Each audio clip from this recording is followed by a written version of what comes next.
กองประชุมสร้างความเข้มแข็งให้พนักงานอัยการและเจ้าหน้าที่สืบสวนสอบสวนเมืองคำเมืองหนองแฮดในการดำเนินคดีตามขบวนยุติธรรมเมื่อบดลที่ผ่านมานี้เมืองคำแขวงเส้นขวางได้จัดกองประชุมสร้างความเข้มแข็งให้พนักงานอัยการและเจ้าหน้าที่สืบสวนสอบสวนเมืองคำเมืองหนองแฮดในการดำเนินคดีตามขบวนยุติธรรมขึ้นที่ห้องประชุมองค์การอัยการประชาชนเขต2ภายใต้การเป็นประธานของทางจิตสวรรค์ถุมะวงศาหัวหน้าองค์การอัยการประชาชนเขต2แขวงเส้นขวางมีเจ้าหน้าที่ปกส.แขวงปกส.เมืองคำปกส.เมืองหนองแฮดตลอดฮอดถึงพนักงานรัฐกรองค์การอัยการเขต2เขาห่วมได้ก่อประสมฐานจิตสวรรค์ถุมะวงศา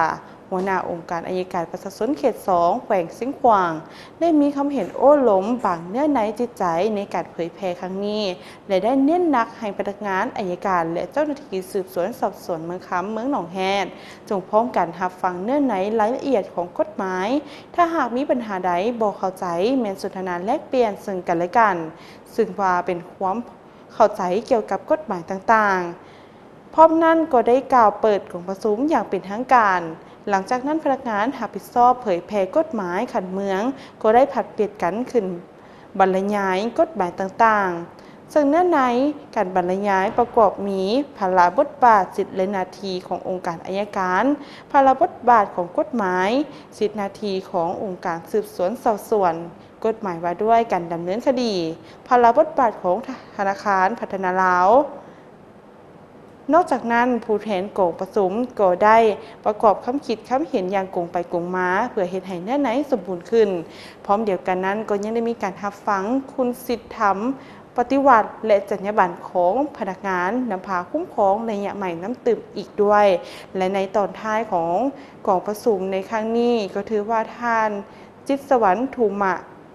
วงศาหัวหน้าองค์การอัยการประชาชนเขต2แขวงเส้นขวางได้มีคำเห็นโอ้ล้ม